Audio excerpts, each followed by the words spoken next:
पहले ये बताइए बेटा, डायमेंशन में जो अब तक कराया है वो सारा क्लियर हो गया? कोई दिक्कत आ रही हो किसी को? देखो बेटा, पहले 2-3 मिनट तो मैं डेली एक आपको लिंक देता हूँ कि ये दोनों कनेक्ट हो जाए चीजें। डेली रिवीजन चल रहा है तो 2 मिनट के लिए मैं दोबारा से बता रहा हूँ कि डायमेंशन क्या है। वैसे तो सब पीएचडी कर चुके हैं इसके बारे में, लेकिन फिर भी देखो बेटा,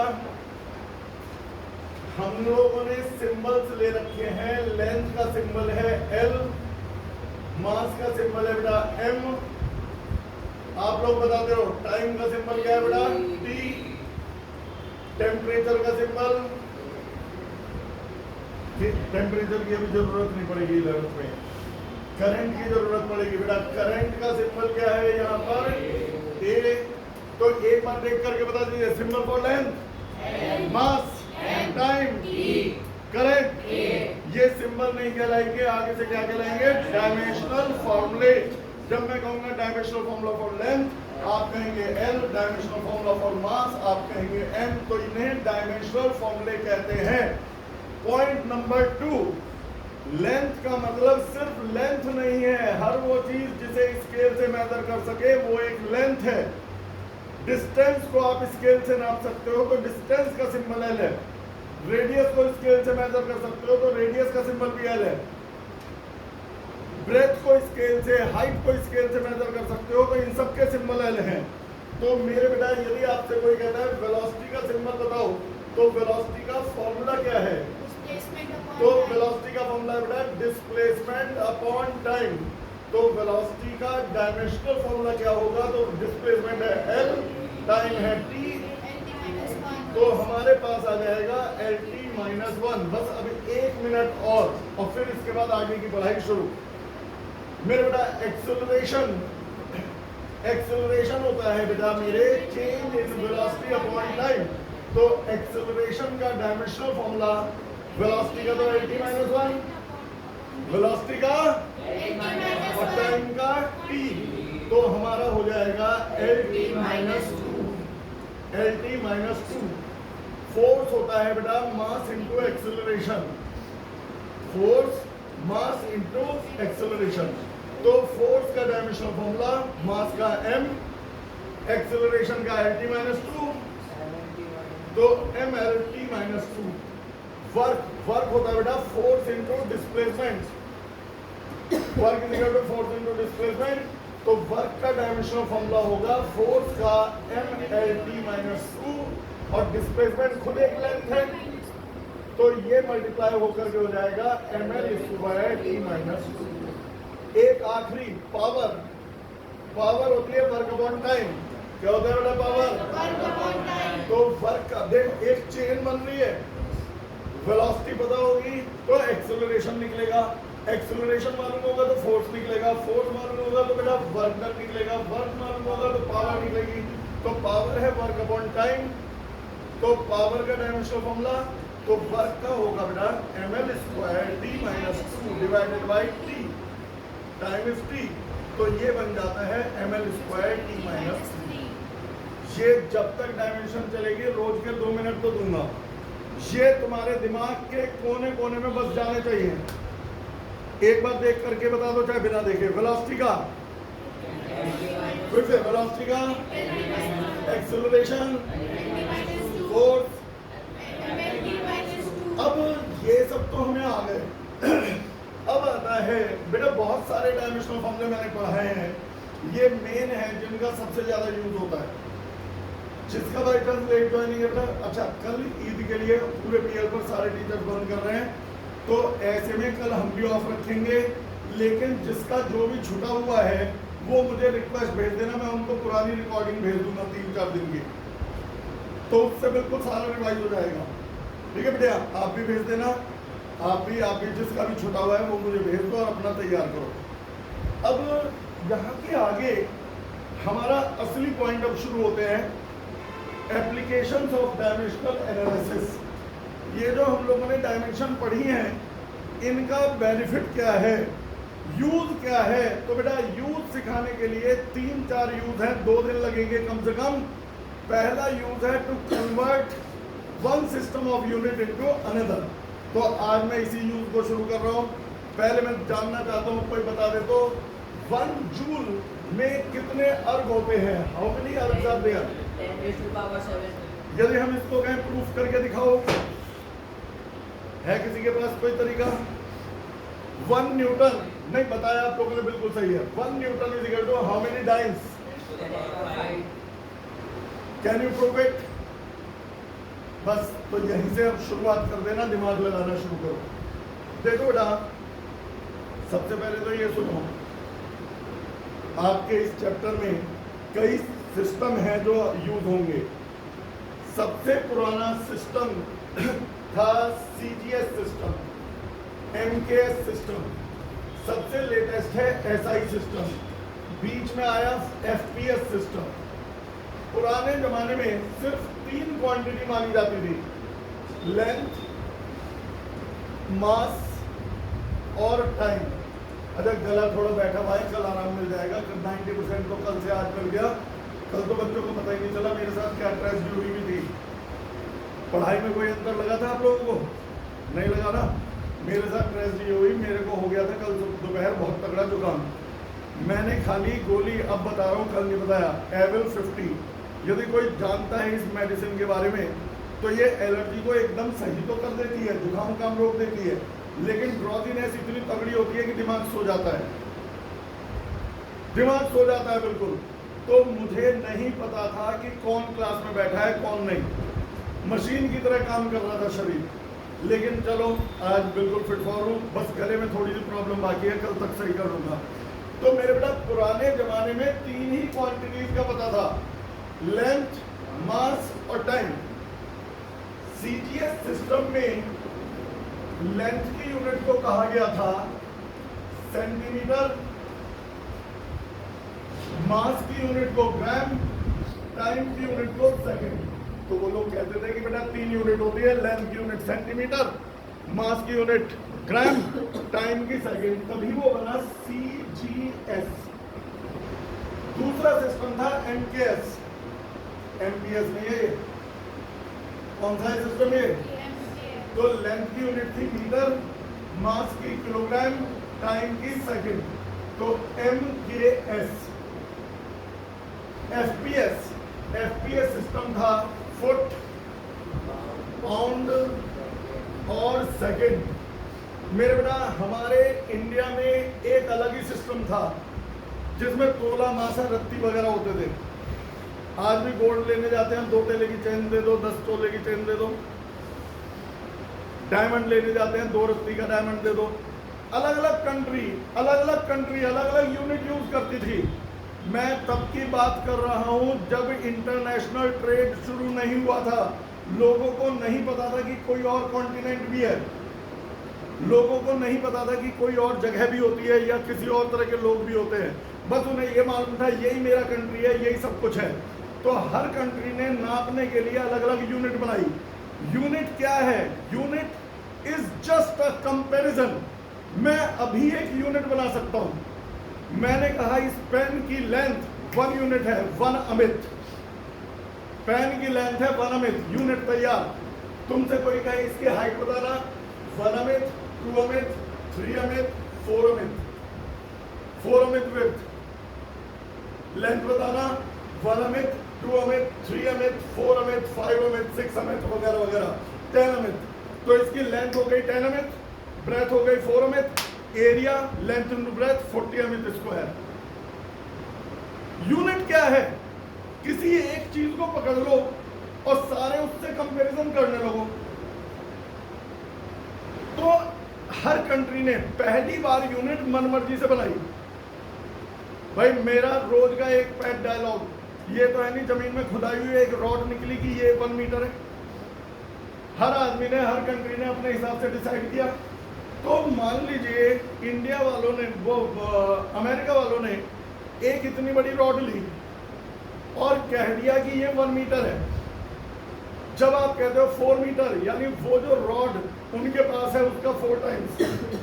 यदि आप कहते हो 10 मीटर, तो जो रॉड उनके पास है उसका 10 टाइम्स। यानी कंपेयर कर रहे हो आप उस रॉड की लेंथ से अपनी रॉड की लेंथ कंपेयर कर रहे हो। 1 kg क्या है, एक पीस उठा लो, मैंने कह दिया इसका मास 1 kg है। यदि मैं कहता हूं मेरा मास 40 kg है, झूठ बोल रहा हूं बेसिक बात, लेकिन मैं कह रहा हूं इसका मेरा मास 40 kg है, तो मैं इससे 40 गुना भारी हूं, ऐसे ऐसे 40 रख दो तब मैं इसके बराबर होऊंगा। तो मेजरमेंट और कुछ नहीं है, कंपैरिजन है।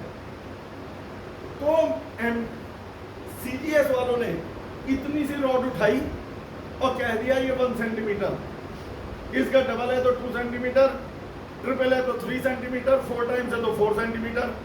अमेरिका वालों ने इतनी बड़ी रॉड उठाई कि ये 1 मीटर, डबल कर दो 2 मीटर, 3 गुना है तो 3 मीटर।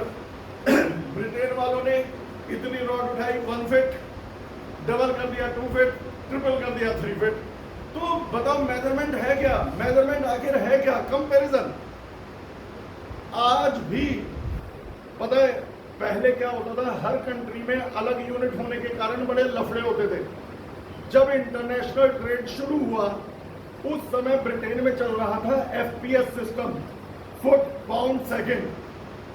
वो लोग सारे मेजरमेंट लेंथ के फीट में लेते थे, मास के पाउंड में, टाइम के सेकंड में। अमेरिका में चल रहा था एमकेएस सिस्टम, इंडिया में तो अजीबोगरीब सिस्टम चल रहा था गज। आज भी मकान लेते हैं पूछते कितने गज का लिया। तो इंडिया की यूनिट वेरिएबल थी, 1 गज कहते थे उंगली के पोरवे से कंधे तक, ये 1 गज। इसका डबल कर दो 2 गज, 3 गुना कर दो 3 गज। तो हमारी यूनिट साइंटिफिक नहीं थी, कारण एक बौना बैठ गया, उससे को 10 गज दे दे, यूं नापेगा 1 गज 2 गज, उसका कंधा ही यहां खत्म हो रहा है, उसका कंधा ही यहां खत्म हो रहा है। 1 गज 2 गज 3 गज 4 गज ये ले, और कोई लंबा चौड़ा आदमी हो तो बिजनेस में फ्लोर हो जाएगा, उसका कंधा यहां और हाथ यहां, ये ले 1 गज। तो इंडियन सिस्टम को इसीलिए अडॉप्ट नहीं किया गया। मैं ये नहीं कह रहा हूं इंडियन सिस्टम बेकार था, बात यह है कमी थी, इंटरनेशनली एक्सेप्ट नहीं कर पाए। तो सारे वर्ल्ड के साइंटिस्ट फ्रांस में बैठे, उन्होंने कहा यार ये तो दिक्कत हो रही है, इंडिया वाले गज में कपड़ा मांगते हैं, हमें पता ही नहीं गज क्या है, ब्रिटेन वाले मीटर में मांगते हैं, सॉरी फिट में, हमें पता नहीं फिट क्या है। तो सारी दुनिया में ट्रेड के लिए एक ही यूनिट रखो, आपस में घर में कोई भी यूनिट यूज करो।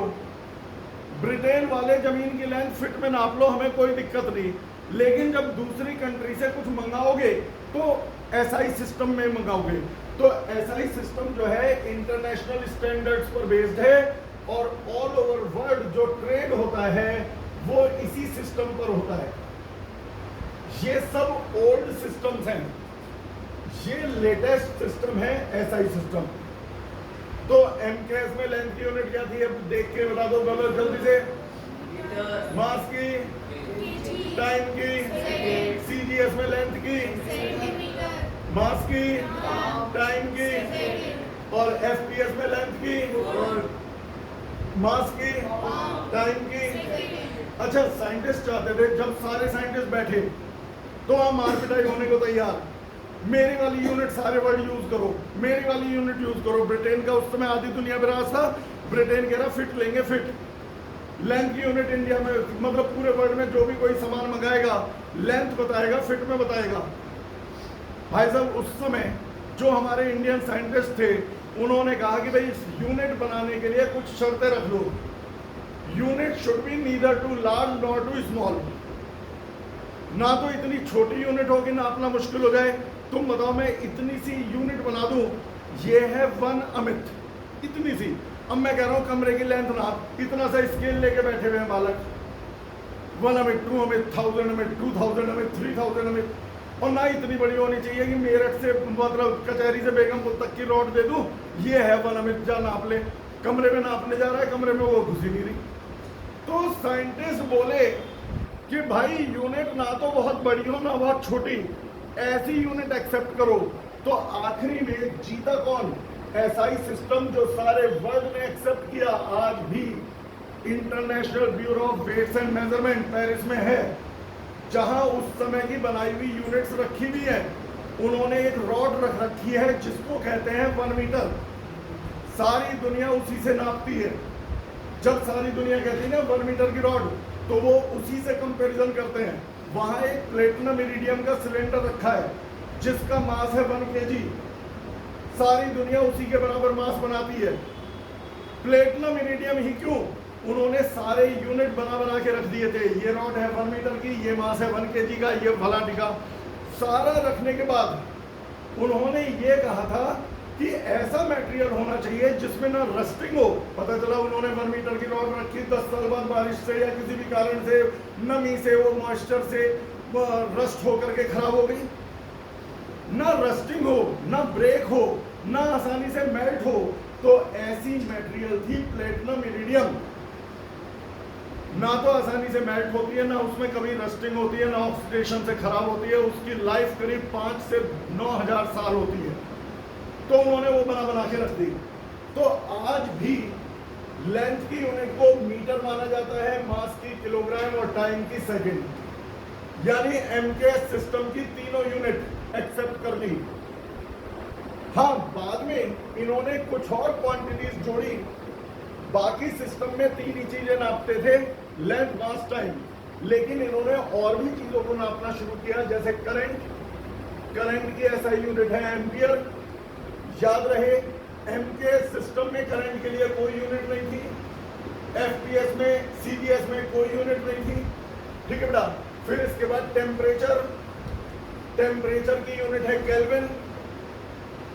सिर्फ किस में, एमकेएस में, सीबीएस में, एफपीएस में या एसआई में? एसआई में बहुत सारे हैं। ठीक है बेटा। ल्यूमिनस इंटेंसिटी यानी बल्ब की चमक।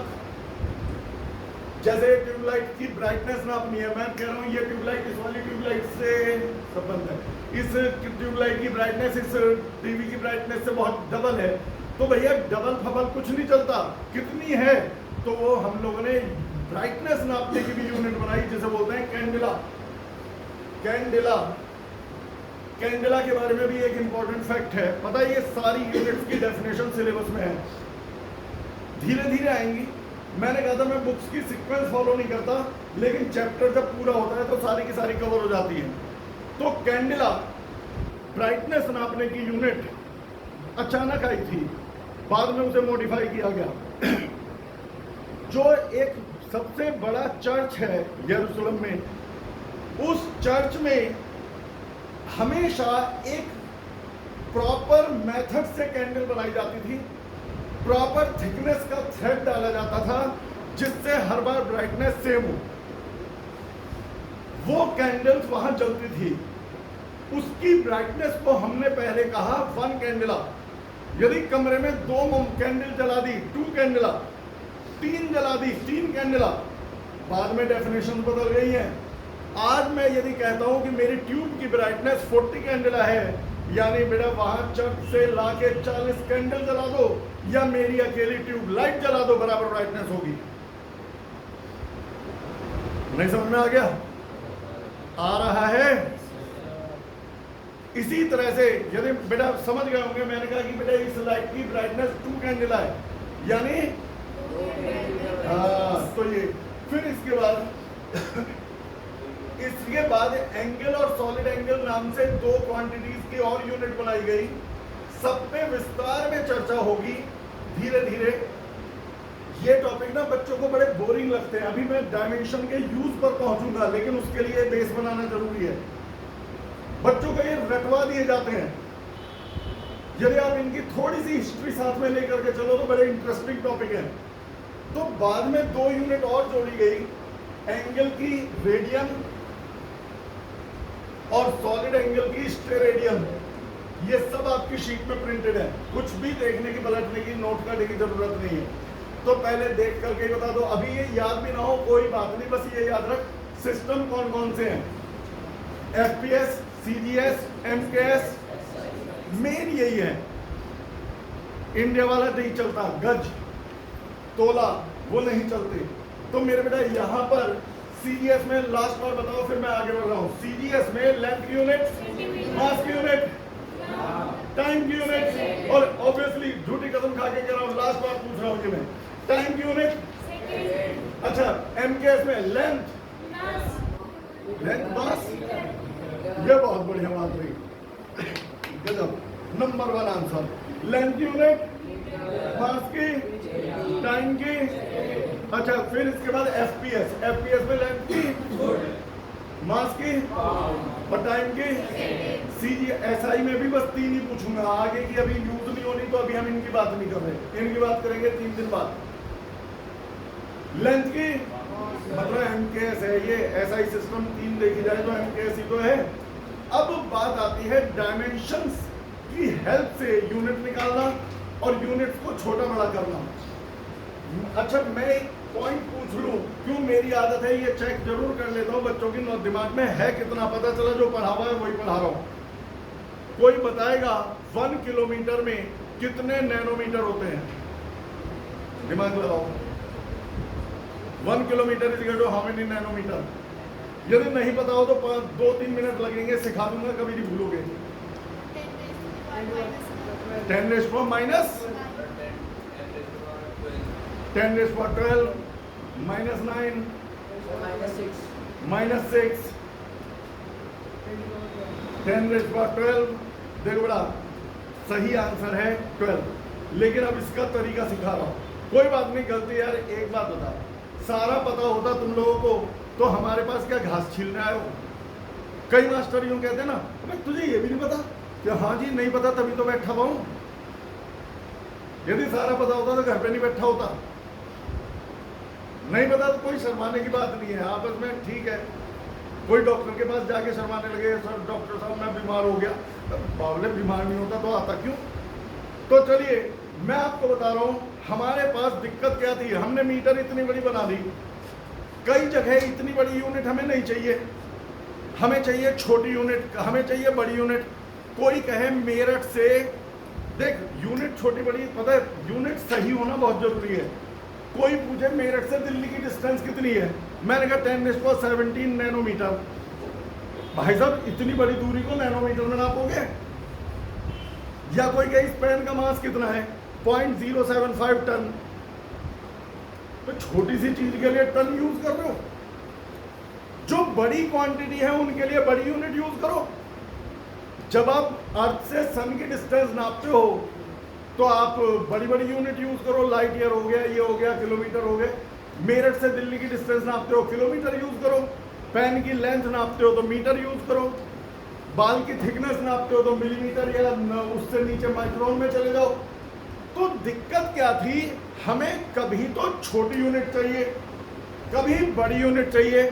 बहुत बड़ी चीजों को नापने के लिए बड़ी बड़ी यूनिट चाहिए, छोटी चीजों को नापने के लिए छोटी छोटी यूनिट चाहिए।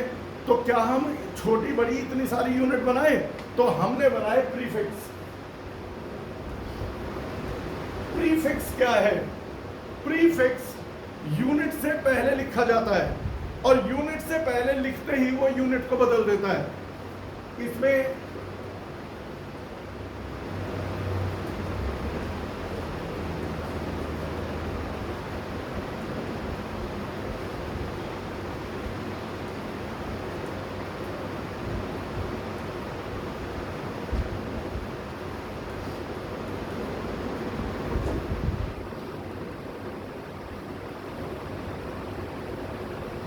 देखो ना, ये प्रीफिक्स है टेरा, गीगा, मेगा, डेसी, सेंटी, मिली। ये शायद 6th या 7th में पढ़ा होगा, लेकिन मेरी ड्यूटी है कि 2-4 मिनट लग रहे हैं तो बता दूं, जिससे कि जिसने नहीं पढ़ा या कंफ्यूजन है तो दूर हो जाए।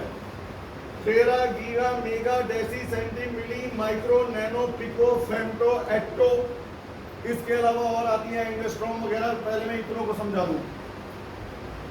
ये जो हमारी है, पहले बीच में वो और जोड़ दूं, 2-3 और जोड़ दूं।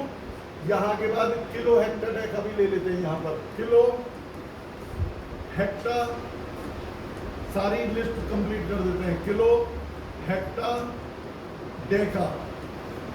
देख बेटा, इसको अगले पेज पे बना दूं सीक्वेंस में।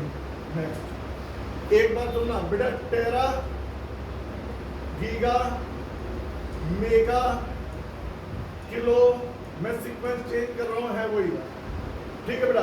Hector, Deka, deci, centi, milli, micro, nano, pico, femto, एटो।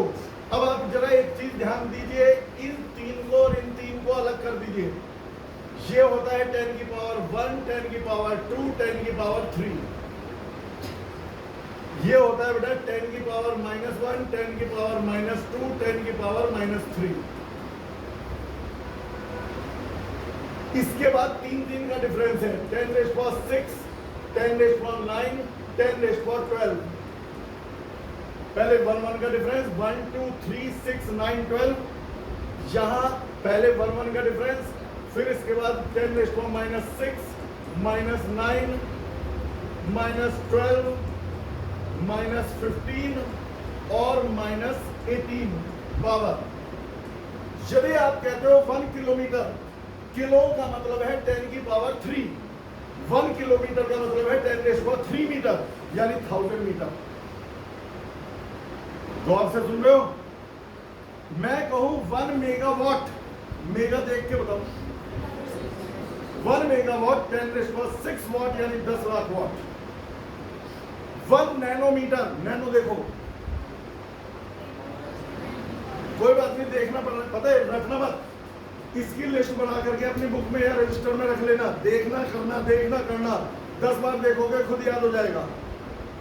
साइंस के स्टूडेंट रखने के लिए नहीं बने। देखो करो, मान लो न्यूमेरिकल आया, उसमें आया टेरा तुमने देखा 10⁻12 है, तुम 4 बार देखोगे, 5वीं बार खुद पता चल जाएगा, याद आ जाएगा कि टेरा 10⁻12 है। तो ये हमारी लिस्ट है। तो एक बार देख के बताओ, नैनो।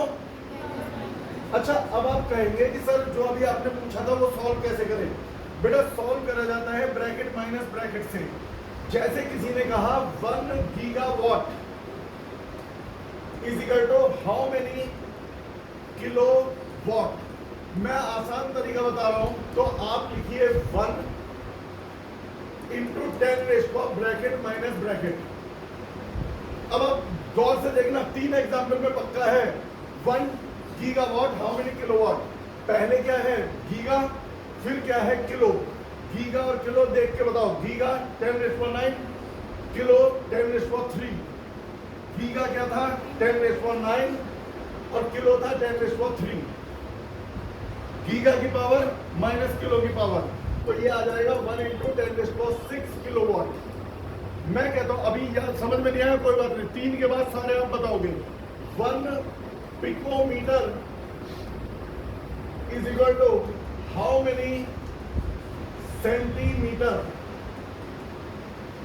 आप लिखेंगे 1, पहले ये 1 लिख दिया, इंटू 10⁻, ब्रैकेट माइनस ब्रैकेट। पहले क्या लिखा हुआ है पिको की पावर लिखो, बाद में है सेंटी की पावर लिखो। मुझे तो मालूम है, आप देख लो, पिको है 10 की पावर -12, सेंटी है 10⁻⁻²। पिको क्या है बेटा और सेंटी? अब आप बताओ, पहले पिको है तो पिको की पावर, और सेंटी है सेंटी की पावर, तो ये हो जाएगा 1 × 10⁻⁻10 सेंटीमीटर। ये बिल्कुल सही आंसर है। अभी मैंने जो पूछा था, कौन सा पूछा था बेटा? सबसे पहले जो 10⁻12 बताया था आप लोगों ने, 1 kilometre is equal to how many nanometre. इन दोनों ने सही बताया था। देखो बेटा 1 किलोमीटर, पहले 10 की power bracket minus bracket, left में क्या है किलो, जिसकी है 3। देख लेना यार, मैं बार बार क्या पढ़ रहा हूँ, अंडरस्टूड है, झूठ थोड़ी बोलूंगा। और बाद में क्या है नैनो है 10 की पावर -9। इससे आसान तरीका नहीं है। लोग कहते हैं ऊपर से नीचे जाओ बढ़ेगा, ऊपर जाओ घटेगा, कुछ नहीं, ब्रैकेट माइनस ब्रैकेट। तो ये आ जाएगा 1 × 10⁻12 नैनोमीटर। अब आप बताओ, यदि मैं अब अलग से दूं तो आप कर सकते हो ना? है अलग से दे रहा हूं मैं। फिर मैं आता हूं अगले पॉइंट पर। मेरे बेटा हमारा अगला है 1 centimetre is equal to how many micrometre. भाई साहब इसके बाद भी कोई गलत कर दे तो भाई मैं नहीं मानता। 1 × 10⁻, ब्रैकेट माइनस ब्रैकेट सेंटी की याद होगी तो बोल दो, नहीं है तो पीछे देख लो। सेंटी सेंटी भाई जोश होना चाहिए, देख बताना। सेंटी और अगला कौन सा है वो? माइक्रो। तो मेरे बेटा सेंटी है -2 और माइक्रो है -6, तो -2 + 6 तो ये आ जाएगा 1 × 10⁴ माइक्रोमीटर। बताओ और एग्जाम्पल की जरूरत है क्या? हो जाएगा ये। अब इतना बताने के बाद कन्वर्जन जिसको समझ में आ गया बढ़िया तरीके से तुरंत ध्यान रखो, दिक्कत हो तुरंत ध्यान दीजिए। एक चलो कोई बात नहीं, समझ में आ गया। अब ये आ गया तो अब आते हैं डायमेंशन के साथ ये क्यों बढ़ाया मेरे बेटा? यूनिट निकालनी हो जैसे तो डायमेंशन का यूज किया जाता है। एक पहले मैं कुछ पूछ रहा हूं, वेलोसिटी का डायमेंशनल फॉर्मूला क्या है? Can you tell me? अब यदि कहे वेलोसिटी की सीजीएस यूनिट बताओ, एमकेएस यूनिट बताओ, यही दोनों चलती हैं, एफपीएस तो पूछता नहीं कोई। तो लेंथ की यूनिट सीजीएस में है सेंटीमीटर, टाइम की है सेकंड, और लेंथ की यूनिट है मीटर, टाइम की है सेकंड। यानी बेटा जो सिस्टम हो वो लिख दो। मान लो कोई क्या है एफपीएस में बताओ यूनिट, तो लेंथ की क्या है फीट और टाइम की है सेकंड। तो आप इसे लिख सकते हैं सेंटीमीटर पर सेकंड, इसे लिख सकते हैं मीटर पर सेकंड, इसे लिख सकते हैं फुट पर सेकंड या फीट पर सेकंड। फोर्स की असली यूनिट बेटा, पहले फोर्स का डायमेंशनल फॉर्मूला बताओ तो यूनिट आ जाएगी। फोर्स का डायमेंशनल फॉर्मूला याद हो तो बोलो, जोर से बोलो, फिर से बोलो। डायमेंशनल फॉर्मूला है mlt-2। अब बेटा यूनिट्स बतानी है, 1 मिनट में बताऊंगा। मेरे बेटा एमकेएस यूनिट या एसआई भी कह सकते हो, क्योंकि एमकेएस सारा का सारा एसआई में इन्वॉल्व है। तो एमकेएस यूनिट मीटर की, वो मास की मीटर, किलोग्राम, लेंथ की और टाइम की सेकंड -2। तो ये बन गया किलोग्राम मीटर पर सेकंड स्क्वायर।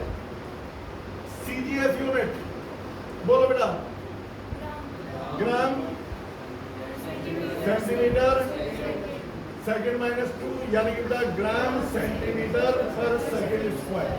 मुश्किल लग रही है? ये तो हम किसी की भी निकाल देंगे। बेटा वर्क डन की यूनिट, वर्क का डायमेंशनल फॉर्मूला ml²t-2। यूनिट आप बोलो एसआई भी कह सकते हो, एमकेएस भी, क्योंकि एमकेएस एसआई में इन्वॉल्व है। बस एसआई में 4-6 यूनिट और फालतू है, एमकेएस में 3 ही है। तो बोलो बेटा SI unit kilogram metre square second -2। अच्छा सीजीएस यूनिट बोलिए बेटा, ग्राम सेंटीमीटर स्क्वायर। अब अगले 10 मिनट में तुम्हें प्रूफ करके दिखा दूंगा 1 जूल में 10⁻⁷ और घी क्यों, 1 न्यूटन में 10⁻⁵ डाइन ही क्यों। और ये आपके फर्स्ट टर्म एग्जाम में आने की प्रोबेबिलिटी बहुत हाई है, बहुत आता है। डायमेंशंस के यूज शुरू हो चुके हैं। अभी तक तो आपने सिर्फ पढ़ा डायमेंशंस क्या है, और जो वेबसाइट है बेटा आपकी जिम्मेदारी है। जैसे छुट्टियां हैं तुम्हारे भी छुटे हुए हैं ना कृष्णा, तुम्हारे छुटे हुए हैं। तो अभी आपके पापा का फोन आया था, 5 मिनट लेट हो गया मैं तुम्हारे चक्कर में। मैं इसीलिए नहीं, गलती इनकी नहीं, मैं जब घर से निकलता हूँ एरोप्लेन मोड पे डाल देता हूँ मोबाइल को। कारण क्या है, मैं टू द पॉइंट निकलता हूँ। अच्छा फोन आ जाए, भाई कोई आदमी रेस्पेक्ट हमें दे रहा है, हमें फोन कर रहा है, बात कर रहा है, तो फर्ज बनता है उठाया जाए। अब मैं उठा लूँ साइड में तो देर हो जाती है, तो मैं कॉल बैक कर लेता हूँ। मैंने क्या कर रखा है, सबके नंबर, चाहे मेरा मोबाइल स्विच ऑफ है, एरोप्लेन में है, कलेक्ट होते रहते हैं, शाम को कॉल बैक करता हूँ। तो यदि कभी मेरा ना उठे तो समझ जाना ये पढ़ा रहा मास्टर या सड़क पे भगा फिर रहा। अब बेटा ये आ गया, अब हमें करना है 2 छोटे छोटे derivation. Prove 1 newton is equal to 10⁵ dynes, मतलब डाइन्स।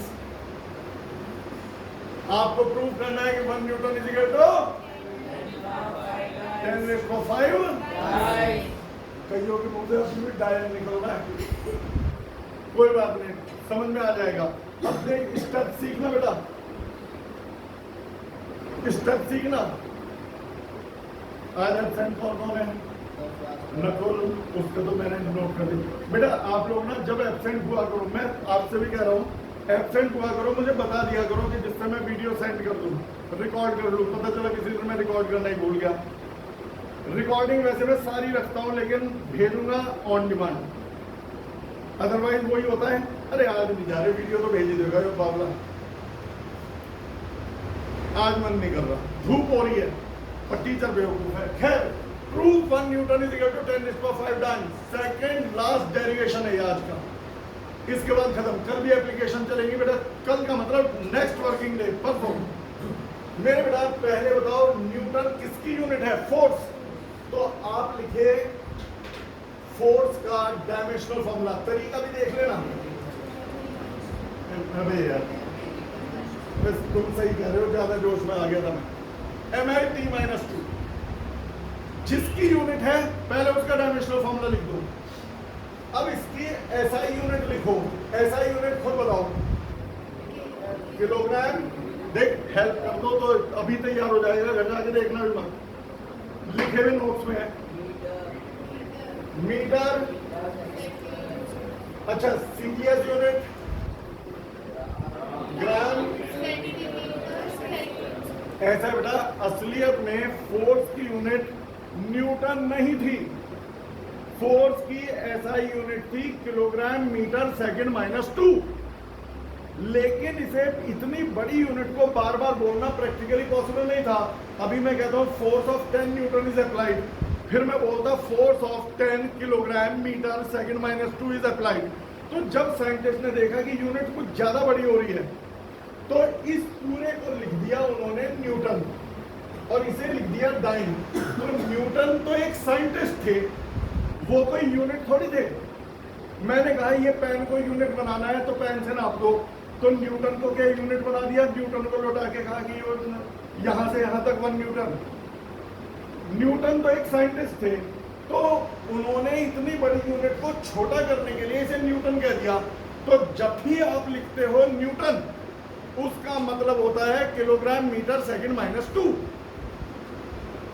और जब आप कहते हो डाइन, डाइन कोई यूनिट नहीं है, बना ली हम लोगों ने, बना ली आसानी के लिए। डाइन का क्या मतलब होता है? देखो फिर से न्यूटन, न्यूटन का बताओ क्या मीनिंग है? और डाइन का क्या मतलब है? अब आपने नाउ देखा 1 न्यूटन और कुछ नहीं, किलोग्राम मीटर सेकंड -2 है, और 1 डाइन ग्राम सेंटीमीटर सेकंड -2 है। दोनों को डिवाइड कर दो, सेकंड -2 कट गया, तो 1 newton upon 1 dyne is equal to kilogram metre upon gram centimetre second -2 तो गया। 1 किलोग्राम को लिख सकते हैं 1000 ग्राम अपॉन ग्राम, 1 मीटर को 100 centimetre upon centimetre, centimetre cut गए, ग्राम कट गए, 10⁵। तो 1 newton upon dyne is equal to 10⁵, तो 1 newton is equal to 10⁵ dyne. बहुत मुश्किल लग रहा है, क्या किया? न्यूटन लिखा, डाइन लिखा, डिवाइड कर दिया, डिवाइड करके फिर तो जो कट गया काट दिया, अपना आंसर आ गया। नहीं समझ में आया बेटा? उससे पूछ रहा हूँ, क्या नाम है बेटा दोबारा बताइए? आदित्य। समझ में आ गया? मेरी कसम अन्य मर जाओ आज बाहर निकलते ही, देख ले पक्का सबको आ गया ना बेटा। नेक्स्ट, इससे अगला बिल्कुल इसी के चाचा का लड़का है, मतलब सेम डेरिवेशन, वो है 1 joule is equal to how many ergs? 1 joule में कितने अर्ग? अब प्रूफ देख, जो होशियार है वो तो समझ गए होंगे, ऐसा ही कुछ करेगा। पहले बताना जूल किसकी यूनिट है? वर्क डन की। फिर से जूल किसकी यूनिट है? जूल है वर्क डन की, तो वर्क का डायमेंशनल फॉर्मूला लिखो। समझ में आ रहा है? तो ऐसा यूनिट लिखो MKS। जब बच्चों को समझ में नहीं आता तो भनभनाने से हम कि टीचर समझ लेगा खुद क्या। हाँ, सबको आ गया।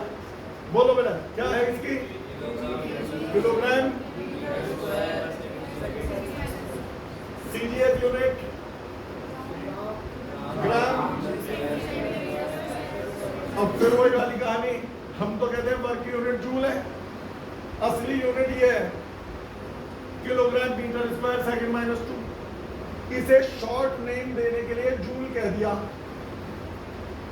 और इसको अर्थ कह दिया। जूल और अर्थ असलियत में एसआई यूनिट थी ही नहीं। ये तो बाद में इतना बड़ा लिखने में दिक्कत हो रही थी तो हमने छोटे छोटे नाम दे दिए। तो जब आप लिखते हो जूल तो आप लिख रहे होते हैं kilogram metre square second minus 2, और जब आप लिख रहे होते हैं अर्ग तो आप लिख रहे होते हैं gram centimetre square second minus 2। तो अब बेटा नाउ 1 जूल अपॉन अर्ग दोनों को डिवाइड कर दो। अब आप बोलो, मैं चुप रहूंगा, गला वैसे खराब है। जूल की जगह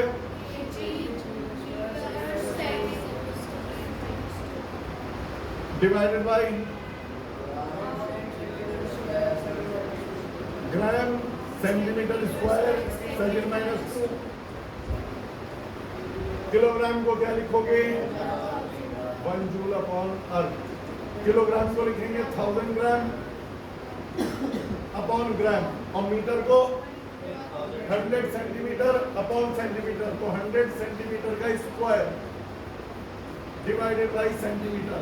तो ग्राम कट गया, सेंटीमीटर कट गया, 1000 इंटू 10⁴, तो ये आ गया 10⁷। तो 1 जूल अपॉन अर्ग 10⁷, तो 1 जूल इज इक्वल टू 10⁷ अर्ग। क्या बहुत मुश्किल काम करा दिया मैंने? तो डायमेंशन से ही तो प्रूफ हुआ कि 1 जूल 10⁷ अर्ग है। अब मेरी मजबूरी देख, डायमेंशन पढ़ा चुका था, यदि मैं आपको यूनिट्स ना बताता तो कैसे इसमें पुट करना सिखाता। तो मैंने सारी चीज एक साथ निपटा दी। शीट में टिक लगा लेना घर जा करके, कौन कौन से पॉइंट बता दिए, बोल बेटा।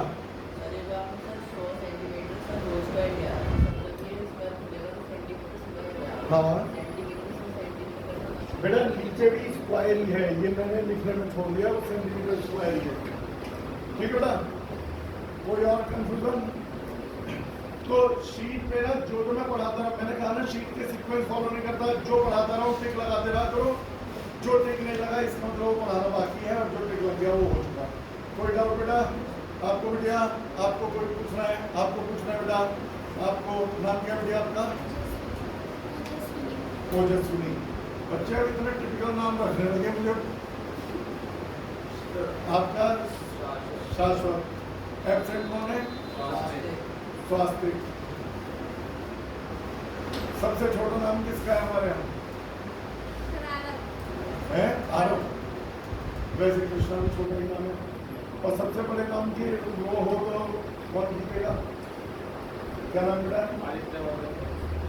आदित्य महाराजा ध्यान वाले नाम। चलो अच्छा, आज की छुट्टी रहेगी, अब चल मिलेंगे। चल का मतलब परसों डे आफ्टर टुमारो। शीट किस पर नहीं है, अब कल मंगवाऊंगा। फिर शीट आपका नहीं है, कल मंगवा देंगे, फिर लिख के डाल देंगे।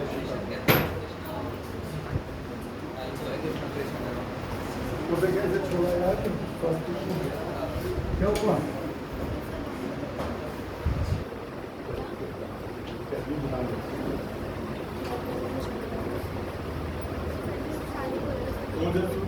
कितने परसेंट समझ में आया बेटा?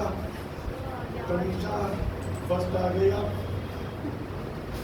समझ गया मैं कहाँ गया?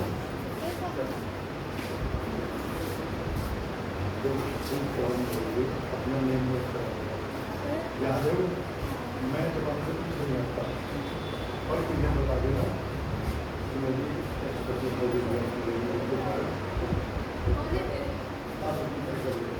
सर वीडियो ऑन है, लेकिन एक दिन छुट्टी घुमानी बेटा।